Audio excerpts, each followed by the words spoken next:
Hello everybody, my name is Bethan. I'm one of the practitioners here at Valley Steps, and I would like to talk to you today about gratitude. Now, when we think back over 2020, probably a lot of us are thinking to ourselves, what a year. If you told me this time last year that 2020 would include a global pandemic, lockdowns, nationwide employment and financial challenges and all the rest of it, I probably would have laughed in your face. None of us saw this come in.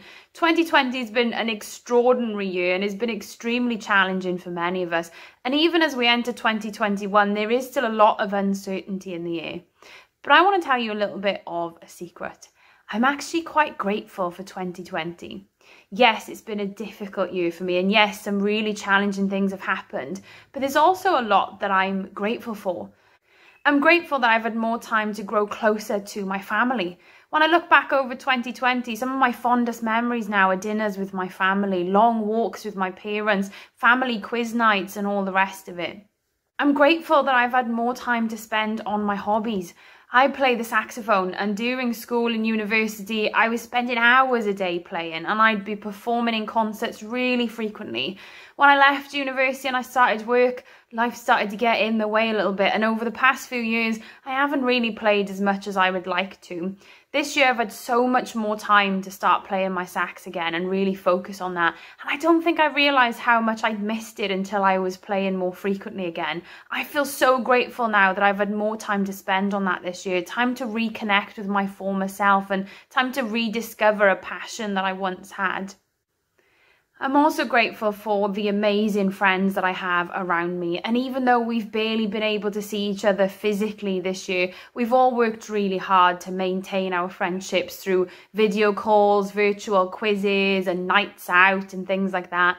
They say that during difficult times in life you learn who your true friends are. I've always known that my friends are amazing, but this year I've realised the importance of connecting with friends and really being there for each other, and I'm so grateful that I've been able to experience that this year. And there are loads of other things I'm grateful for that have happened this year. Now, you might be sitting there thinking, this is ridiculous, this is 2020, we're in the middle of a global pandemic, this is a terrible situation, how can this possibly be helpful?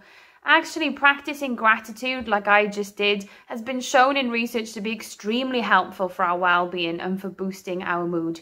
So I'd like to set you a little bit of a challenge today. Try and list 3 things that have happened this year that you are grateful for. And you might actually be surprised at how much you come up with.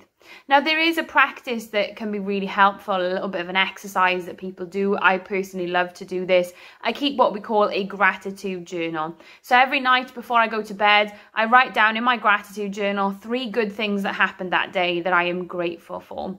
And I started doing this a couple of years ago. I heard loads of kind of raving about this, about how, it can really improve your mood, it can really change your outlook on life. And I was quite skeptical.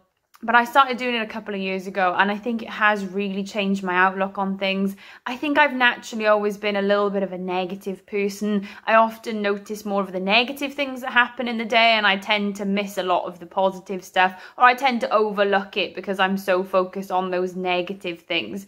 So I started doing this gratitude journal, and I think it's changed my outlook a lot. I notice more of the positive now because I have to, otherwise I won't have anything to write in my journal at the end of the day. It's changed that bias that I used to have, for the negative, and changed it to the positive.